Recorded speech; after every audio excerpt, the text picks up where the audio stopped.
नमस्कार दोस्तों, भूतों की इस रहस्यमय दुनिया में आपका स्वागत है। दोस्तों, हमारे जिंदगी में कुछ ऐसे क्षण जरूर आते हैं कि हमें लगता है अगर उस मोमेंट पर हमने उचित कदम उठाए होते तो शायद आज हमारी जिंदगी कुछ और होती। आज की कहानी सुनकर आपको यही लगेगा कि शायद इस कहानी के मुख्य पात्र ने अगर सही समय पर उचित कदम उठाया होता तो आज उसके करीबी उसके साथ होते। दोस्तों, कहानी है राहुल और प्रज्ञा की। राहुल पूना के एक कंस्ट्रक्शन कंपनी में काम करता था। उस कंपनी को इस बार महाबलेश्वर में 20-25 बंगले बनाने थे, इसलिए ये तय किया गया कि राहुल को भी महाबलेश्वर में भेजा जाएगा। ये काम पूरे 2 सालों तक चलने वाला था, इसीलिए राहुल के लिए एक उचित बंगला वहां पे देखा गया। राहुल ने सोचा कि महाबलेश्वर जैसे हिल स्टेशन में 2 साल अकेले गुजारना उचित नहीं होगा, इसीलिए राहुल अपनी बीवी प्रज्ञा और बेटा रोहन को साथ ले गया। इस चीज से ये पूरा परिवार काफी खुश था। महाबलेश्वर जैसे हिल स्टेशन में रहना, वो भी पूरे 2 साल, इस परिवार के लिए किसी सपने से कम नहीं था। बंगले के फोटोज जो प्रज्ञा को दिखाए गए थे, प्रज्ञा को भी वो फोटोज काफी पसंद आए। पूरे टीले पर एक अकेला बंगला खड़ा था, काफी शान से खड़ा था। जैसे ही ये परिवार अपनी गाड़ी से बंगले के पास पहुंचे तो बंगले को देखकर, उसके सराउंडिंग को देखकर प्रज्ञा काफी खुश हुई। उसे लगा कि यही उसके सपनों का घर है, पर उसे क्या पता था कि उसका ये सपना इतना खौफनाक होने वाला है। जैसे ही प्रज्ञा ने उस घर में पहला कदम रखा, उसे काफी निगेटिव वाइब्स आने लग गई। उसके मन में किसी भी प्रकार का सुकून उसको महसूस नहीं हो रहा था। उसे लग रहा था कि कुछ तो निगेटिविटी पूरे घर में जरूर मौजूद है। हालांकि प्रज्ञा भूत प्रेतों में विश्वास करने वाली नहीं थी, आज के ख्यालों की मॉडर्न इंडिपेंडेंट लड़की थी। लेकिन पता नहीं क्यों, जैसे ही घर के अंदर उसने कदम रखा, उसे पॉजिटिव वाइब्स बिल्कुल नहीं आ रहे थे। वो आराम से घर के बाहर के हिस्से को और घर के अंदर के हिस्से को डिफरेंशिएट कर पा रही थी। उसे लग रहा था कि ये बंगला बाहर से जितना सुंदर लग रहा है, उतना ही अंदर से इस बंगले में कुछ तो है जो नेचुरल नहीं है। लेकिन प्रज्ञा ने ये चीज राहुल को कभी नहीं बताई। प्रज्ञा को लगा कि शायद कभी कभी ऐसे होता है कि नए सराउंडिंग में, नए घर में हम लोग एडजस्ट नहीं कर पाते, थोड़ा समय लगता है। Time will cure everything. ये सोचकर प्रज्ञा ने राहुल को ये सब चीजें ना बताने का फैसला किया। लेकिन पहले दिन से ही प्रज्ञा को कभी भी चैन की नींद उस घर में नहीं आई। उसे बार बार कुछ ना कुछ डरावने या अजीबोगरीब सपने आते थे। रात को 3 या 4 बजे के करीब उसका दम घुटने लगता, उसे जोरों की प्यास लगती, इसलिए उसकी नींद खुल जाती थी। तभी उसे लगा कि शायद दिन में ये घर जितना खूबसूरत लगता है कि पहाड़ी पे एक अकेला घर, रात में वो उतना ही सुनसान हो जाता है, इसीलिए उसे एडजस्ट करने में थोड़ी तकलीफ हो रही है। मियां बीवी एक कमरे में रहते थे और दूसरे कमरे में उनका बेटा रोहन सोता था। रोहन और राहुल ये दोनों ही चैन की नींद सो पा रहे थे, लेकिन प्रज्ञा 10 दिन हो गए, 15 दिन हो गए, 20 दिन हो गए, एक भी बार वो 7-8 घंटे की नींद पूरी ना कर सकी। इसलिए दिन भर भी वो थकी हारी रहती थी। प्रज्ञा को तो ये घर अजीबोगरीब लग ही रहा था, लेकिन प्रज्ञा ने महाबलेश्वर के बारे में और एक चीज नोटिस की, और वो चीज ये थी कि जब भी घर का कोई सामान खरीदने वो बाजार में जाती थी, तब बाजार में जाने के बाद वो लोगों से जान पहचान बढ़ाना चाहती थी। लोगों को ये कहती थी कि हम इस इलाके में, इस घर में रह रहे। घर का पता सुनने के बाद कोई भी मर्द या औरत प्रज्ञा से बात करना नहीं चाहता था। वो प्रज्ञा के आते ही अपना मुंह फेर लेता था। कोई भी प्रज्ञा से ढंग से व्यवहार नहीं कर रहा था। ये बात प्रज्ञा को समझ नहीं आ रही थी। अब प्रज्ञा ने फैसला किया कि उसे जो महसूस हो रहा है, जिस तरह का लोग बर्ताव करते हैं इस घर का पता जानने के बाद, ये सारी चीजें मुझे राहुल को बतानी पड़ेगी। एक दिन डिनर करते समय उसने सारी चीजें राहुल को बता दी। राहुल, जब से मैं इस घर में आई हूँ, मैं कभी भी चैन की नींद नहीं सो सकी। मुझे डरावने सपने आते हैं। रात को 3 या 4 बजे मेरा दम घुटता है, मुझे प्यास लगती है। कुछ कुछ अजीब है इस घर में। यहाँ तक कि जब मैं लोगों को इस घर के बारे में बताती हूँ, कोई मुझसे ढंग से बात भी नहीं करता। राहुल उसको जवाब देता है, प्रज्ञा, तुम अभी भी बच्ची की बच्ची रही हो। याद है हम एक दूसरे को बचपन से जानते थे। बचपन से ही तुम्हें भूतों का इतना डर था। मुझे लगा बड़े होने के बाद वो डर तुम्हारे मन से निकल जाएगा, लेकिन ऐसे लगता है कि आज भी तुम भूतों के बारे में ही सोचती रहती हो। और जहां तक लोगों का सवाल है, तो हम पूना के लोग शायद यहाँ के लोकेलिटी में थोड़ा वो डिफरेंशिएट करते होंगे, इसलिए उन्हें भी थोड़ा समय दो। वो जरूर तुमसे बात करने लगेंगे। और इस चीज को ज्यादा इंपॉर्टेंस मत दो। देखो हमारा बेटा रोहन इस सराउंडिंग में कितना घुल मिल गया है। उसे ये जगह कितनी पसंद आ रही है। पेंटिंग में उसने इस घर की तस्वीर, पहाड़ों की तस्वीर बनाई है और ऊपर लिखा है, ये हमारा ड्रीम होम। तो देखो हमारा बच्चा कितना खुश है। और तुम क्या इस छोटी चीजों को लेके बैठी हो? प्रज्ञा को राहुल का कहना सही लगा। ठीक है बोलकर उसने आगे से इस बारे में राहुल से किसी भी प्रकार की बात करनी उचित नहीं समझी। लेकिन ऐसे ही एक बार अमावस की रात को प्रज्ञा सो रही थी। एग्जैक्टली रात के 3:15 बजे प्रज्ञा को किसी के बोलने की आवाज आती है। उस आवाज से प्रज्ञा उठ जाती है। उस आवाज की ओर प्रज्ञा निकल पड़ती है। प्रज्ञा को समझ नहीं आ रहा कि यह आवाज कहां से आ रही है। अपने रूम से निकलने के बाद प्रज्ञा को यह महसूस होता है कि वो आवाज उसके बेटे रोहन के रूम से आ रही है। ये देखकर वो डर गई। डर के मारे वो रोहन के कमरे की तरफ भाग निकली। जैसे ही उसने उस कमरे का दरवाजा खोला, उसने देखा कि रोहन दीवार की तरफ मुंह करके किसी से बात कर रहा है। प्रज्ञा रोहन की तरफ भाग पड़ी। उसने रोहन को दोनों हाथों से पकड़ लिया और कहा कि ये किससे बात कर रहे हो? तो रोहन ने कहा, आई, मेरे नए फ्रेंड से मैं बात कर रहा हूँ। वो देखो, मेरी नई फ्रेंड भार्गवी। प्रज्ञा थोड़ी चौंकी। प्रज्ञा ने पूछा, कौन? कहा? कौन है यहाँ? तुम किससे बात कर रहे हो बेटा? आई, वो देखो, तुम्हारे पीछे ही खड़ी है। प्रज्ञा ने जैसे ही मुड़कर देखा तो एक ठंडी हवा का झोंका उससे पास से गुजर गया, लेकिन वहां पे उसे कुछ दिखा नहीं। प्रज्ञा ने सोचा कि रोहन को कुछ सपना आया होगा। प्रज्ञा ने रोहन को सुला दिया और इस रात खुद भी वही सो गई। सुबह 5, 5:30 के करीब फिर एक बार किसी के बोलने की आवाज प्रज्ञा को आने लग गई। उठकर जब प्रज्ञा ने बाजू में देखा तो उसके बाजू में उसका बेटा रोहन नहीं था। और इस बार फिर एक बार रोहन की आवाज प्रज्ञा के कानों में गूंज रही थी। प्रज्ञा फिर से डर के मारे उस आवाज की ओर भाग पड़ी। प्रज्ञा पूरे घर में रोहन को ढूंढ रही थी, लेकिन रोहन का अता पता पूरे घर में नहीं था। प्रज्ञा ने दरवाजा खोला। दरवाजा खोलते ही उसे रोहन उस पहाड़ पे नजर आया।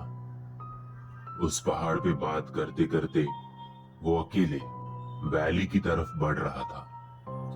प्रज्ञा जोर से रोहन चिल्लाई और उसकी तरफ भाग पड़ी। अगर प्रज्ञा को थोड़ी सी भी देर होती तो गहरी खाई में रोहन गिर जाता था। प्रज्ञा फिर एक बार डर गई। उसे ये सब कुछ नेचुरल नहीं लग रहा था। उसने सोचा कि हो ना हो राहुल को ये सारी चीजें आज सुबह बतानी ही पड़ेगी। ब्रेकफास्ट करते समय राहुल ने प्रज्ञा को एक न्यूज दी और वो न्यूज ये थी कि उसे कंपनी के काम के कारण आज वापस पूना जाना पड़ रहा है और पूना जाने की वजह से वो आज रात को वापस नहीं आ पाएगा। वो कल दोपहर तक वापस आ जाएगा। ये सोच के प्रज्ञा और डर गई। प्रज्ञा को समझ नहीं आ रहा था कि आज जो अनुभव आया है वो राहुल के साथ शेयर करे या नहीं, क्योंकि अगर राहुल को ये चीज बता दी तो राहुल टेंशन में ड्राइविंग करेगा। रात के समय भी वो ड्राइव करते हुए यहाँ पे आएगा। तो प्रज्ञा ये नहीं चाहती थी कि राहुल के मन में ड्राइविंग करते समय किसी भी प्रकार का कोई टेंशन हो। इसलिए फिर एक बार प्रज्ञा ने ये चीज खुद के मन में रख दी और सोचा कि आज पूरी रात जागकर वो रोहन का ख्याल रखेगी। 10, 10:30 बज चुके थे। प्रज्ञा और रोहन का रात का खाना भी हो चुका था। प्रज्ञा रोहन के कमरे में बैठी थी। रोहन चैन की नींद सो रहा था। आईने के सामने बैठकर कल जो कुछ भी हुआ उसके बारे में प्रज्ञा बार बार लगातार सोच रही थी। वो ये सोच ही रही थी कि ये भार्गवी कौन है जिसका नाम रोहन ले रहा था। लेकिन जैसे ही भार्गवी का ख्याल उसके सामने आया, उसके सामने के आईने में उसे एक परछाई दिखाई दी। परछाई को देखकर प्रज्ञा जोर से चीख पड़ी। चीख सुनकर रोहन जो है उसकी नींद खुल गई। आई आई काय झालं? क्या हुआ आई? तो वो प्रज्ञा के पास दौड़ा चला आया और प्रज्ञा को उसके बेटे ने गले लगा दिया। बेटे ने माँ से कहा, आई चिंता मत करो, हम दोनों आपको कुछ नहीं होने देंगे। हम दोनों सुनकर फिर एक बार प्रज्ञा को डर के मारे कांपने लगी। उसे समझ नहीं आ रहा था कि अभी उसके बेटे को वो कैसे समझाए। तभी रोहन ने प्रज्ञा का हाथ पकड़ा और रोहन ने प्रज्ञा से कहा, आई भार्गवी बुला रही है। प्रज्ञा ने कहा, भार्गवी भार्गवी कुठे आहे? रोहन ने उस कमरे के दरवाजे की तरफ उंगली दिखाई तो वहां पे प्रज्ञा को एक परछाई नजर आ रही थी। उस परछाई का पीछा करते करते रोहन प्रज्ञा को ले जा रहा था। प्रज्ञा बार बार रोहन से कह रही थी, बेटा बेटा मत जाओ उसके पीछे बेटा। लेकिन पता नहीं कैसे रोहन में काफी शक्ति आ चुकी थी। प्रज्ञा रोहन को बिल्कुल रोक नहीं पा रही थी। हालांकि रोहन काफी छोटा बच्चा था, लेकिन इतना छोटा बच्चा होने के बावजूद इतनी सारी शक्ति इसमें कैसी आई? ये सारी चीजें प्रज्ञा को परेशान कर रही थी। रोहन प्रज्ञा को उस घर के बेसमेंट में ले गया। बेसमेंट देख के प्रज्ञा चौंक गई। उसे पता ही नहीं था कि इस घर में इतना बड़ा बेसमेंट है। बेसमेंट में सारे काले जादू की चीजें, ब्लैक डॉल्स, शापित गुड़िया, काली गुड़ियों से तो ये पूरा का पूरा बेसमेंट भरा हुआ था। प्रज्ञा ने अपने पैंट की जेब चेक की तो उसे उसका मोबाइल मिला। प्रज्ञा ने सोचा को राहुल को अभी फोन करके तुरंत यहाँ पे बुलाना चाहिए। प्रज्ञा ने जैसे ही राहुल को कॉल किया, राहुल को ये सारी चीजें बताई। राहुल ने इन चीजों को बिल्कुल भी सीरियसली नहीं लिया और कहा कि मेरी लेट नाइट मीटिंग चल रही है, अभी डिस्टर्ब मत कर, तुम फिर से कोई तो सपना देख रही हो। ऐसे कहकर राहुल ने फोन काट दिया। प्रज्ञा को अब समझ नहीं आ रहा था कि क्या करे।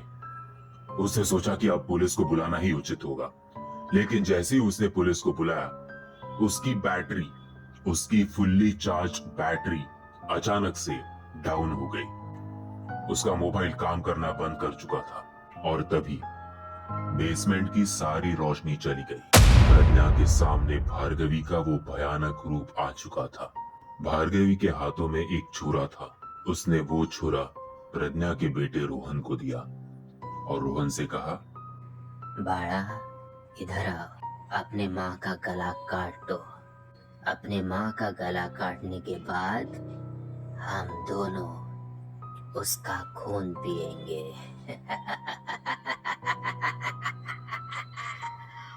रोहन ने बिना कुछ सोचे समझे अपनी माँ का गला काट दिया और जैसे ही माँ का गला काटा, रोहन और भार्गवी प्रज्ञा का खून पीने लग गए। उस दिन आसमान कुछ अजीबोगरीब बर्ताव कर रहा था। आसमान में काले बादल छाए थे। अचानक से गर्मी के सीजन में बारिश गिर रही थी, बिजली कड़क रही थी। पूरे महाबलेश्वर के झाड़ भी काफी डरावने लग रहे थे।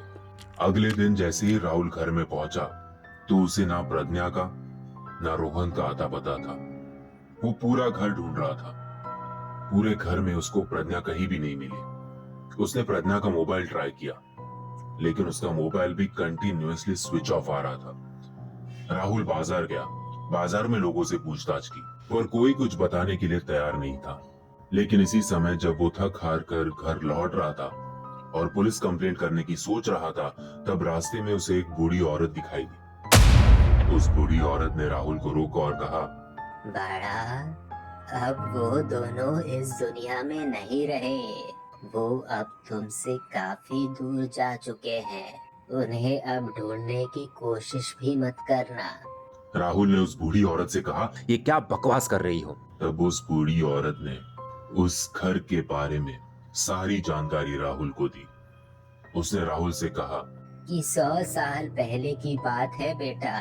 इस घर में भार्गवी नाम की एक लड़की आई थी। अकेली रहती थी, देखने में काफी खूबसूरत थी। वो गांव के सारे मर्दों को फुसलाकर उनके बच्चों को उसके घर लाने बोलती थी। पहले वो अपनी प्यास उस मर्द से बुझाती थी और बाद में जिंदा रहने के लिए उसे उसके बच्चे का खून लगता था।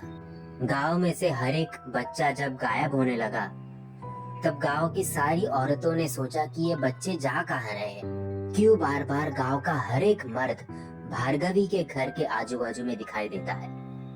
इसलिए एक बार अमावस की रात को सारे गांव वाले औरतों ने मिलकर उस घर को घेर लिया। जैसी उस घर के बेसमेंट में ये सारी औरतें पहुंची, वहां पे भार्गवी एक लड़के का खून पी रही थी। गांव वाली औरतों ने मंत्र तंत्र का प्रयोग करके भार्गवी को दबोच लिया और उसे जिंदा जला दिया। लेकिन जलते जलते भार्गवी बोली, तुम्हाला वाटतं मी मरणार? आपको ऐसे लगता है कि मैं मरूंगी? नहीं। बिल्कुल नहीं। आने वाले 1000 सालों तक इस एरिया में जितने भी बच्चे होंगे, वो सारे के सारे बच्चे मेरे वश में होंगे। ये कहकर भार्गवी के शरीर ने तो ये दुनिया जरूर छोड़ दी, लेकिन उसकी आत्मा आज भी महाबलेश्वर के उस घर के बेसमेंट में मौजूद है।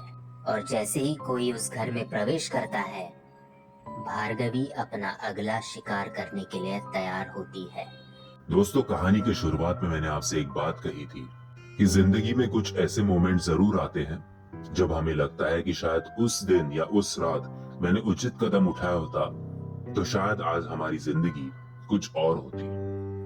वैसे ही अगर प्रज्ञा ने राहुल को उसी दिन सुबह पूना जाने से रोका होता, या फिर जब प्रज्ञा ने राहुल को कॉल किया और राहुल ने उस कॉल को सीरियसली लेकर पुलिस वालों को खबर दे दी होती, तो शायद आज प्रज्ञा और रोहन राहुल के साथ होते। दोस्तों, अगर आप महाबलेश्वर में कभी गए तो आपको एक चेतावनी है कि उस घर में कभी मत जाना, क्योंकि भार्गवी आपका इंतजार कर रही है। और ये बात अगर आप बाकी लोगों तक पहुंचाना चाहते हो तो इस वीडियो को ज्यादा से ज्यादा शेयर कीजिए और लोगों को भार्गवी के बारे में जानकारी दीजिए और उस घर पे जाने से रोक दीजिए।